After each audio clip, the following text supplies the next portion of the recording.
이 시간 하나님께서 우리에게 주시는 말씀은 신약성경 누가복음 12장 1절에서 3절까지의 말씀입니다. 신약성경 114쪽입니다. 우리 석절의 말씀이니까요. 1절은 제가 읽고 2절은 교우 여러분 전체 읽고 3장 우리 다 같이 합독하도록 하십시다. 누가복음 12장 1절에서 3절 말씀입니다. 그 동안에 무리 수만 명이 모여 서로 밟힐 만큼 되었더니 예수께서 먼저 제자들에게 말씀하여 이르시되 바리새인들의 누룩 곧 외식을 주의하라.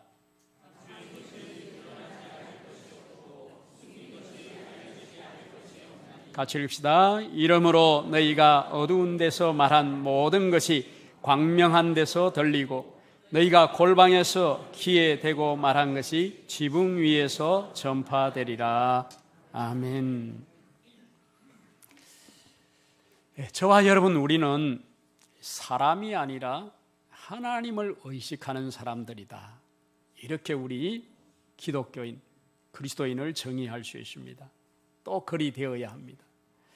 그래서 하나님이 보시기에 나는 어떠한가를 늘 우리가 생각하고 그런 물음을 우리 자신이 가지고, 그래서 하나님이 보시기에 합당한 사람, 하나님을 기쁘시게 하는 사람이 할 수만 있으면 그렇게 되고자 노력하고 달려가는 신앙이 기독교 신앙생활입니다. 물론 우리가 완전하지 못하죠. 그래서 우리가 실수가 있습니다.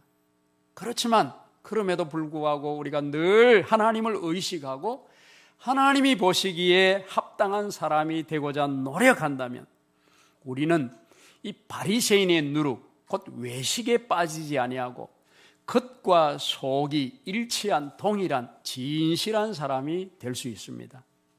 그럴 때 세상 사람들이 이런 우리를 두고 뭐라고 말하냐면, 야, 저 사람은 진짜야, 저 사람은 정말 신실한 예수 믿는 사람이야 라고 인정하게 되고 인정받게 됩니다. 그러나 먼저는 우리가 하나님을 의식하는 삶을 살아야 하는 것입니다. 늘 하나님을 의식하며 하나님 앞에서의 삶, 즉 코람데오의 삶을 살아가는 이런 은혜가 저와 여러분 우리 모든 땅끝 가족들에게 있기를 주의 이름으로 축복합니다. 오늘 우리가 읽은 이 말씀에는 예수님이 말씀하시면서 무리와 바리새인 그리고 제자들을 구분하시고 있습니다. 오늘 이 말씀 1절에 보면 그 장소는 여전히 한 바리새인의 집에서 계속 이어지는 사건입니다. 예수님이 처음 바리새인에게 화 있을진저 엄한 책망을 하시는고, 그 소리를 들었던 기분 나빠하는 율법교사에게 또 화 있을진저 3번에 걸쳐서 그들을 책망하시고서는 여기 오늘 그러는 동안에 수만 명이 서로 밟힐 만큼 많은 사람이 예수님이 계신 곳에 지금 모여들었다는 말씀이죠. 그리고서는 예수님께서 먼저 제자들에게 말씀하셨습니다. 바리새인의 누룩, 즉 외식을 주의하라고 말입니다. 바리새인들을 주의하라, 바리새인들의 누룩, 바리새인과 같은 외식을 주의하라 말씀하시며 바리새인과 제자들을 구분하여서 말씀하셨습니다. 이는 절대로 바리새인의 길을 제자들은 따르지 말라는 권면이고 겉과 속이 다른 신앙이 되지 말아라. 겉과 속이 다른 신앙이 되어서는 안 된다. 그게 제자의 길이다 라는 말씀인 거죠. 그러면서 이 무리와 제자를 또한 구분하시는데 수만 명이 왔지 않습니까? 그 수만 명에게 예수님께서 말씀하지 아니하시고 오늘 본 말씀 읽지 보면 먼저 제자들에게 말씀하셨습니다. 왜 무리와 제자를 구분하시는 것일까요? 무리의 특징을 우리가 한번 생각해 볼 필요가 있습니다. 지금 수만 명이 예수님 앞에 몰려왔습니다. 이 무리들이 왜 예수님께 몰려왔을까요? 아마도 우리가 추측컨대 일단은 호기심이겠죠.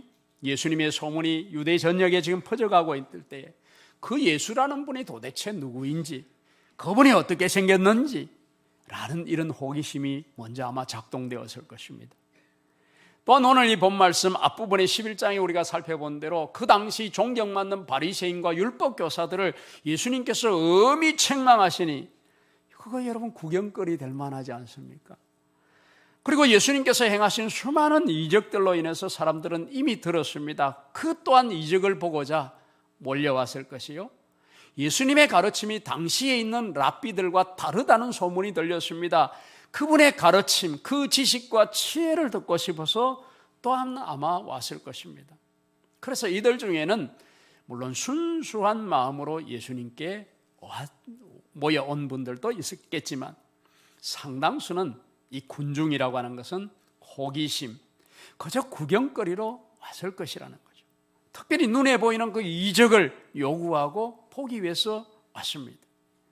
그래서 이 무리들은 그들의 호기심을 채워주고 구경거리로 충족되는 예수님의 그 놀라운 이적에 대해서는 두 손을 들어 환호하고 열광하지만, 그러나 또 언제 그 예수님께 등을 돌릴지 모르는 사람들이 바로 무리입니다.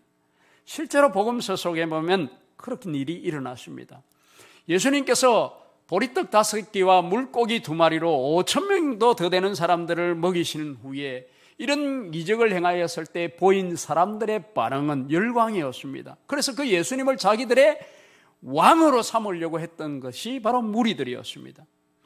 예수님께서 예루살렘으로 입성하실 때에 환호하면서 자신들의 겉옷을 그 길바닥에 깔아놓고 종려나무 가지를 들고 흔들며 환호했던 분들이 바로 이 무리들이었습니다. 그런데 이들에게 예수님께서 십자가의 도, 자기 부인의 제자도를 가르쳤을 때에 그들은 부담스러워하면서 하나둘 떠나가 버렸습니다. 다 떠나가고 남은 12제자에게 예수님께서 물었습니다. 너희도 나를 떠나가려느냐? 여러분, 예수님께서 이렇게 무기력하게 또한 십자가를 지시고 가셨을 때에 대부분의 이 무리들은 등을 돌리고 그 앞서서 예수님을 십자가에 못 박으라고 아우성을 친 사람들이 무리들이었습니다. 무리들의 특징이 이러하다는 거죠. 왜 예수님께서 무리와 제자를 구분하셨을까요? 예수님의 관심은 바로 이 제자들에게 있으셨습니다. 물론 예수님 앞으로 몰려온 이 무리들, 호기심과 구경거리 삼아서 온 이들에게도 예수님의 사랑이 분명히 있습니다. 이 무리들도 예수님이 사랑하셨습니다. 그러기에 그들에게 하나님 나라의 복음을 전하셨습니다. 하지만 예수님이 정말 원하신 것은 그 복음을 듣고 예수님을 진실로 따르는 제자가 되는 것에 있음을 오늘 이 본 말씀이 보여줍니다. 그저 호기심 때문에 지식을 얻기 위해서 눈에 보이는 이적과 표적을 보기 위해서 따르는 무리가 아니라 예수님을 자신의 주님으로 모시고 진실로 주님으로 믿고 그 마음으로 따르는 제자가 되는 것을 우리 예수님은 원하신다, 그 말씀입니다. 이는 우리에게도 마찬가지입니다.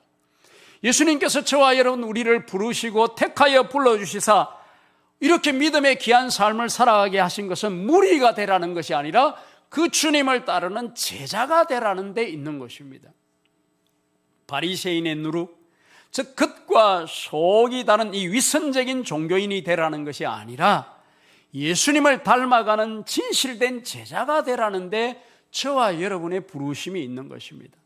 그렇게 예수님의 관심은 예수님의 이 제자됨에 있는 것임을 우리는 오늘 이 시간 마음 깊이 새길 수 있기를 바랍니다.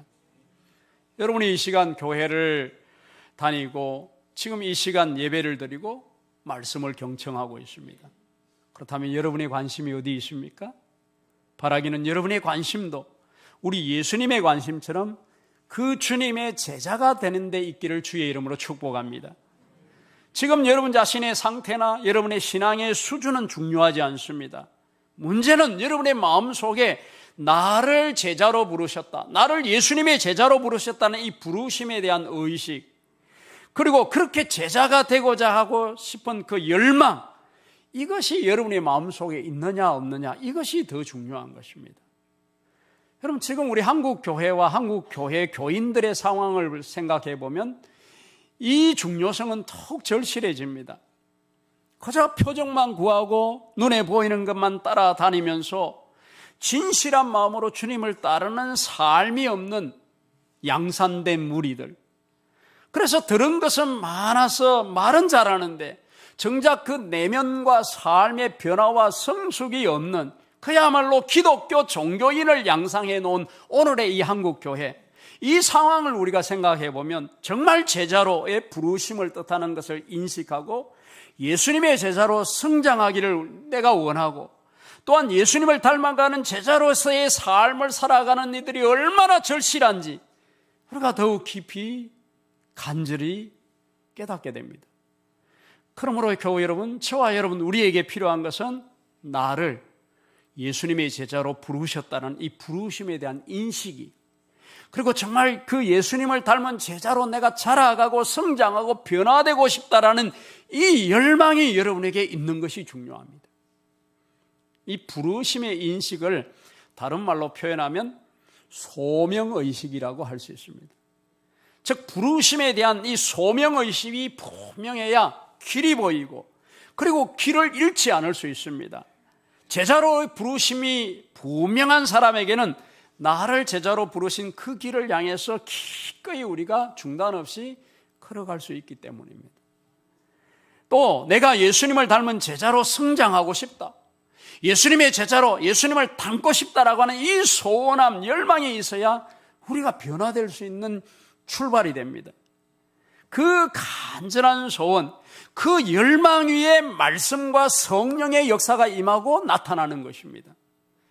따라서 이런 부르심, 소명의식과 그 간절한 열망이 오늘 예배하는 우리 모두에게 있기를 간절히 축복합니다.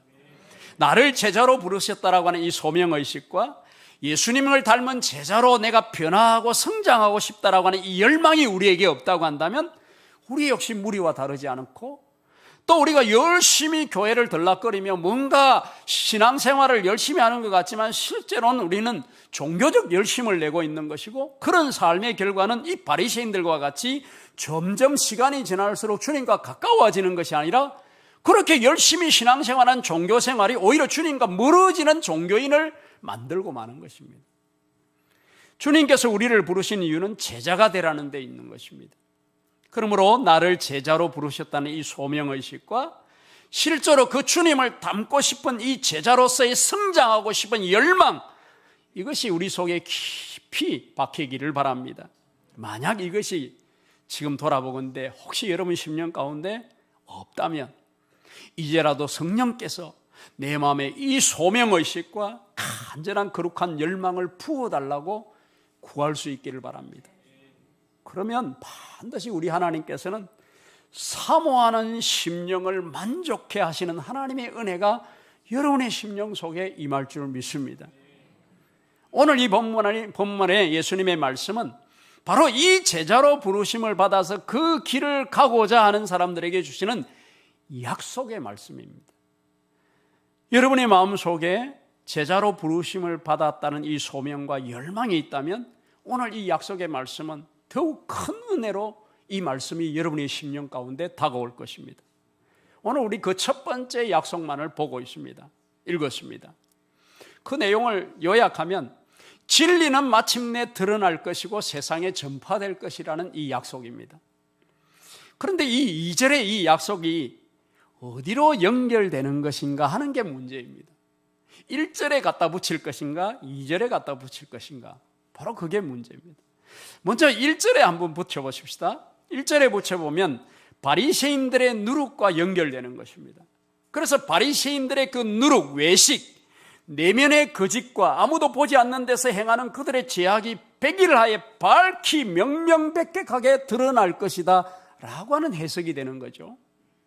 숨길 것이 없다라는 말입니다. 자, 여러분, 이런 해석을 생각해 보면 제가 생각나는 한 이야기가 있습니다. 몇 년 전 알쓸 신잡의 TV 프로그램입니다. 물리학자이자 카이스트 대학 교수이신 정재성 교수가 우리는 이순신 장군의 숨결을 느낄 수 있는가? 라고 하는 이 질문에 수학적 계산을 해내는 모습을 보았습니다.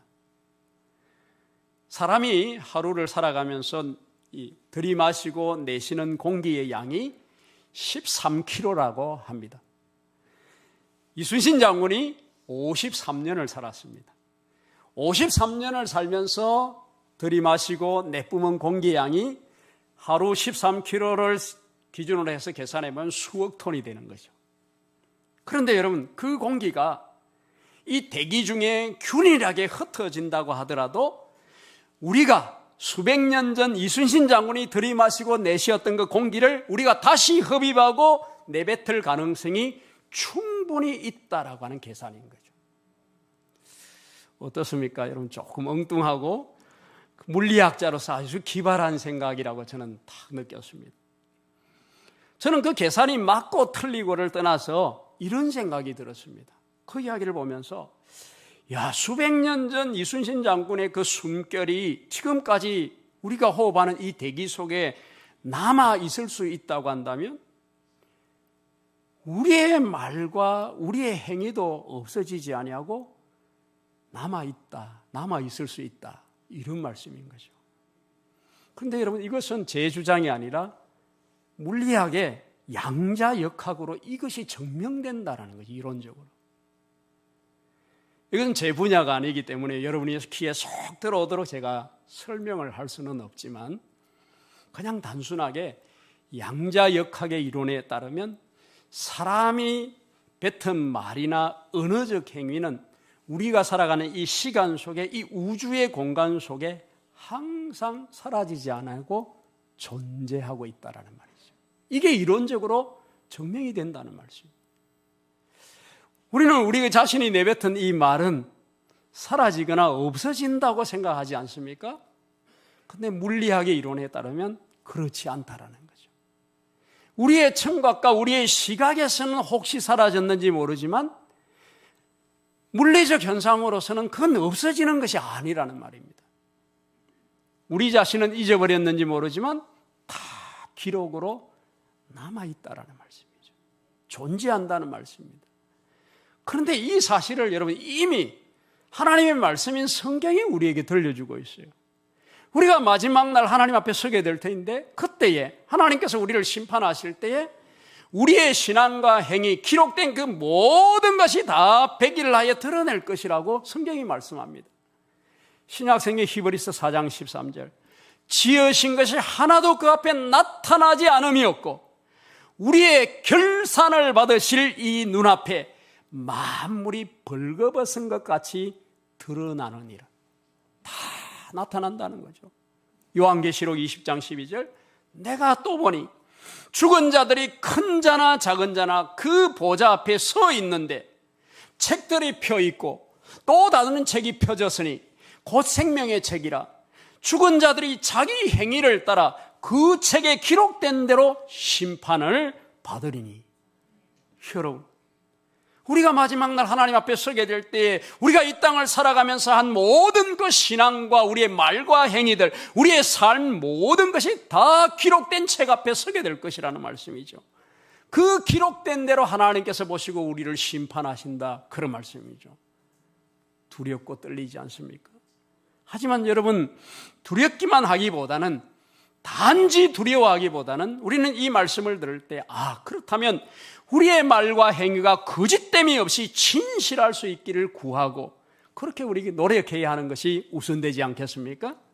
바라기는 그런 생각이 우리 교우들의 마음속에 있기를 주의 이름으로 축복합니다. 말에 실수가 없고 행위에 실수가 없는 사람이 없지만, 그러나 나의 말과 행위가 주님 보시기에 합당한 말이 되고 주님을 닮아가는 삶이 되도록 노력해야 한다라는 그 말씀입니다. 중요한 것은 그 간절한 원함, 그 열망이 내게 있는가, 이게 중요하다는 말씀이죠. 그 원함, 그 간절한 열망과 소망이 우리 모든 교우들에게 있기를 주의 이름으로 축복합니다. 요한 사도가 이 소망에 대해서 이렇게 말합니다. 주를 향하여 이 소망을 가진 자마다 그의 깨끗하심과 같이 자기를 깨끗하게 하느니라. 요한 사도의 소망이 무엇입니까? 그가 나타나시면, 즉 예수님이 나타나시면 우리가 예수님 앞에 서게 될 그때에 우리가 그분과 같은 줄 알고 예수님의 참모습을 그대로 볼 소망을 우리가 가지고 있다는 말이죠. 우리에게는 예수님을 보게 될 그 소망이 있습니다. 조금 믿음이 자라고 믿음이 성장해가는 신앙인들의 모습 속에는 이 땅에 대한 소망보다는 장차 우리 예수님을 만날 그 소망이 커지는 것입니다. 내 사랑하는 그 주님을 만나게 될 그 소망이 우리 가슴 속에 커지게 되는 것입니다. 그 소망이 있기에 그분의 깨끗하심과 같이 우리 자신을 깨끗하게 하는 것, 이게 바로 우리의 삶이 되는 거죠. 우리의 말과 행위와 그 마음 속에 예수님을 닮은 제자가 되기를 사모하고 그렇게 살아가려고 노력하는 이 결심이, 이 소망이 있는 자마다 넘쳐난다라는 그런 말씀입니다. 이것이 예수님께 대한 소망을 가진 자의 모습인 것입니다. 그래서 여러분, 우리가 나이가 들고 이 신앙의 연수가 더 많아질수록 이 소망이 뜨거워져야 되고, 그리고 그 결과로 구체적인 삶의 열매가 여러분에게 있기를 주의 이름으로 축복합니다. 자, 이렇게 바리새인들의 위선과 2절의 약속이 연결되어질 수도 있지만 사실은 문맥상으로 보면 2절과 3절이 연결되어야 더 타당하고 맞는 것 같습니다. 2절과 3절을 제가 연결해서 읽겠습니다. 감추인 것이 드러나지 않을 것이 없고 숨긴 것이 알려지지 않을 것이 없나니 이러므로 너희가 어두운 데서 말한 모든 것이 광명한 데서 들리고 너희가 골방에서 기회 대고 말한 것이 지붕 위에서 전파되리라. 이 말씀은 장차 있게 될 그 박해의 상황을 예수님이 염두에 두고 이 제자의 길을 걸어가고 있는 제자들에게 주님께서 약속하시는 말씀입니다. 여러분, 실제로 일어났죠. 교회가 세워지고 얼마 후에 사도행전에 나와 있는 대로 대대적인 핍박의 상황, 박해의 상황이 일어났습니다. 그때의 제자들, 여기 이 제자들은 단지 12명의 제자들만이 아니라 예수님을 진실로 따르는 그 모든 성도들을 사도행전은 제자들이라고 표현하고 있습니다. 이 제자들이 박해를 피해서 때로는 순교를 당했지만 그리고 몸을 숨겨서 피해갑니다. 밝은 데서가 아니라, 사람들이 있는 데서가 아니라 숨어서 어두운 데서 예배드리며, 그럼에도 자기를 구원하신 그 복음의 놀라운 진리가 너무나 귀하기에 그 복음의 메시지를 중단 없이 전했습니다. 제자들은 골방에서 은밀히 기도했고, 제자들은 다른 사람의 귀에다 대고 작은 소리로 그 복음의 진리를 전해주었습니다. 그런데 그 복음은 마침내 광명한 데서 들리게 되었고 지붕 위에서 전파되는 것처럼 수많은 사람들이 복음을 듣고 구원을 받는 역사가 일어나며 예수님을 따르는 제자들이 수백에서 수천, 수만 명이 늘어나 갔던 것입니다. 바로 주님께서 이에 대한 약속을 하고 있는 것입니다. 더불어 그 제자들이 박해의 상황 속에서도 그 복음을 부끄러워하지 아니하고 그 복음을 사랑하고 그 복음을 자랑한 그것이 하나님 앞에 다 백일하에 명명백백하게 드러나게 될 것을 말씀하고 있는 것입니다.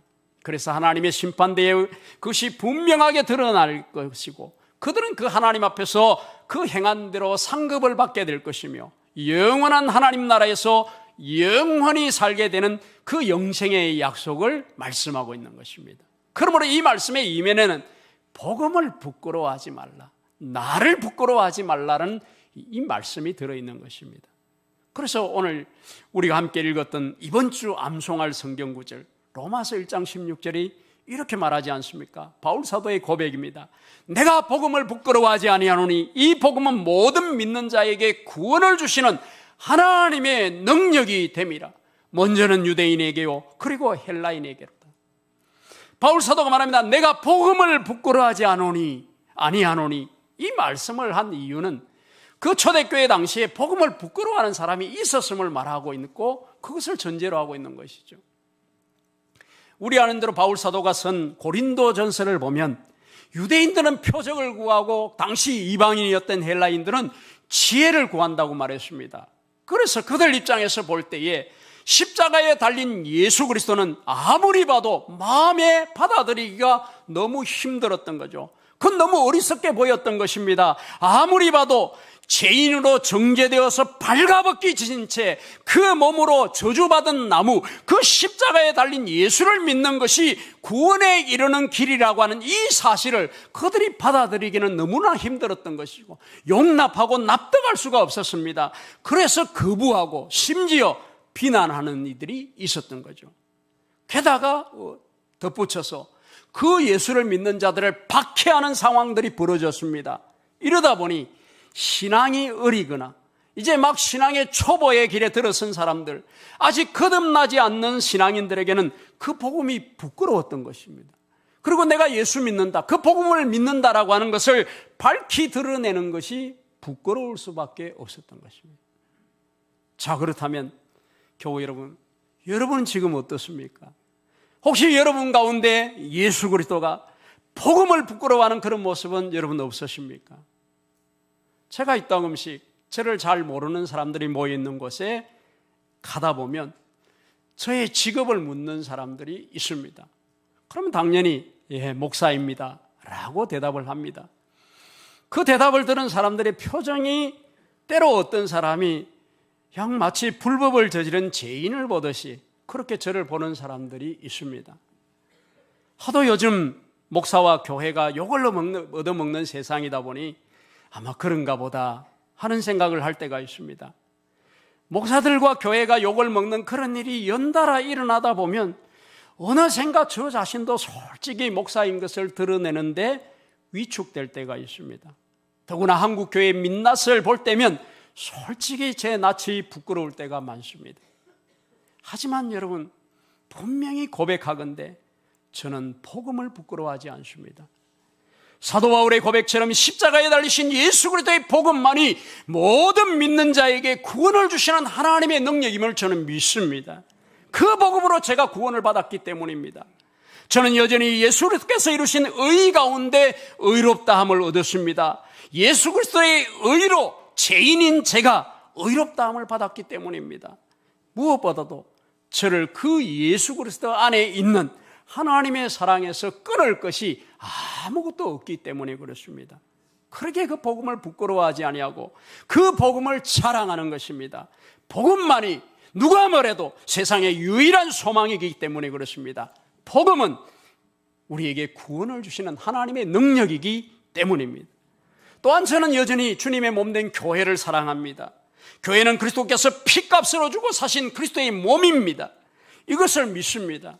그리스도의 몸에 지체인 우리는 그 몸인 교회에 있어야만 온전히 성도로서 살아갈 수 있기 때문에 그렇습니다.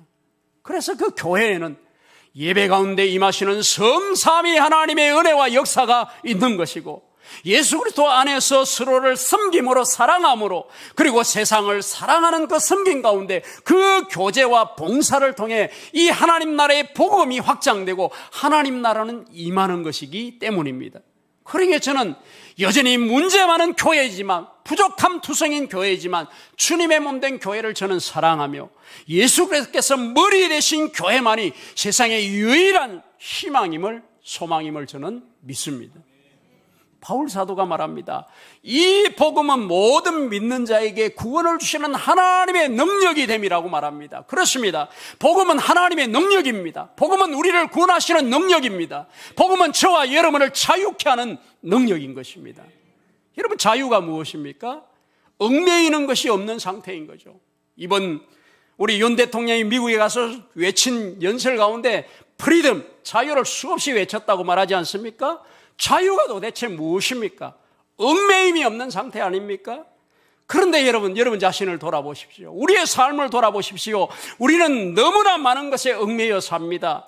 돈과 명예와 성공과 출세와 체면과 미움, 사랑이라고 하는 그 집착에 얽매여 있고, 근심과 염려와 걱정과 온갖 두려움이 우리를 얽어매고 있습니다. 여러분, 우리를 얽어매는 것이 얼마나 많은지 여러분 한번 보십시오.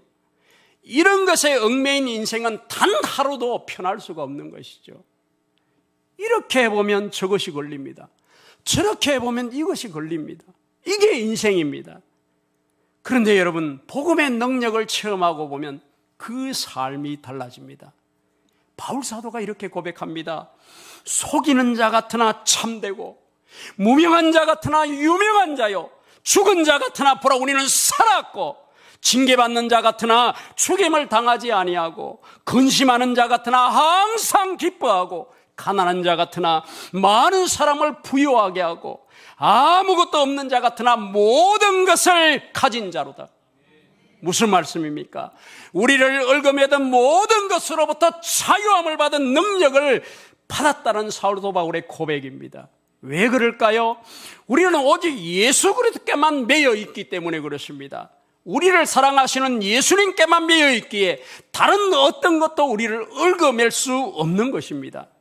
예수께만 매여 있기에 자유할 수 있는 능력, 이게 바로 복음의 능력인 줄 믿습니다. 그러므로 교우 여러분, 복음을 부끄러워하지 마십시오.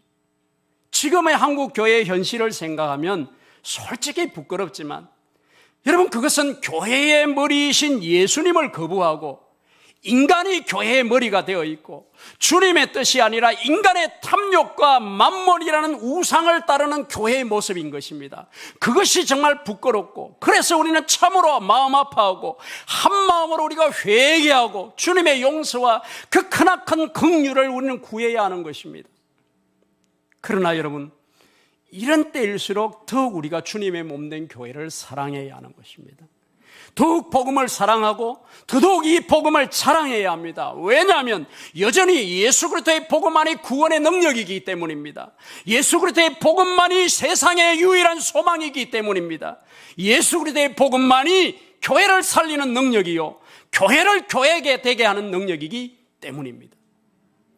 우리가 다시 이 복음을 붙들고 이 복음을 사랑하고 이 복음을 자랑하며 무엇보다도 그 복음대로 살고자 한다면 오늘 우리 예수님께서 말씀하신 것처럼 우리가 말한 모든 것이 광명한 데서 들리게 됐고 마치 지붕 위에서 소리를 지르는 것처럼 백일나에 드러날 것이라는 말씀이죠. 다시금 교회를 통해서 예수 그리스도의 복음의 진리가 세상의 빛으로 전파되어지고 우리의 불순종과 우리의 탐욕과 인간의 연약함으로 말미암아 감추어졌던 이 복음의 진리가 다시 명명백백하게 드러나게 될 것이라는 주님의 약속인 것입니다. 예수 그리스도의 제자로 부르심을 받은 사랑하는 교우 여러분, 저와 여러분, 우리는 우리를 구원하시는 하나님의 능력인 이 복음을 자랑하는 자입니다. 예수 그리스도의 제자로 부르심을 받은 저와 여러분, 우리는 그 복음대로 살아가는 자, 바로 복음의 사람인 것입니다. 바라기는 우리 모두가 예수 그리스도의 제자로 부르심을 받았다는 이 소명의식과 그리고 예수님을 닮아가고 그 예수님의 닮은 제자로 성장하고 변화되는 이 간절한 열망이 저와 여러분 가운데 넘치시기를 주의 이름으로 축복합니다. 기도하십시다. 하나님 아버지, 바리새인의 누룩, 곧 외식, 겉과 속이 다른 이 신앙과 삶, 그것이 우리 공동체에게 퍼지지 않도록 늘 붙들어 주시고 막아 주시옵소서. 예수님의 제자로 부르셨다는 이 소명의식과 예수님 닮은 제자로 성장하기를 간절히 원하는 이 거룩한 열망이 우리 모든 교우들의 심령 가운데 자리하게 하여 주시옵소서. 복음을 부끄러워하지 아니하고 오히려 그 복음을 자랑하며 사랑하는 자가 되게 하시고 복음대로 살아내는 우리 모든 땅끝 가족 되게 하여 주셔서 저들을 통해서 복음의 진리가 광명한 데서 드러나고 온 세상 가운데 전파되어지는 통로요 도구가 되게 하여 주시옵소서. 주 예수님의 이름으로 기도하옵나이다. 아멘.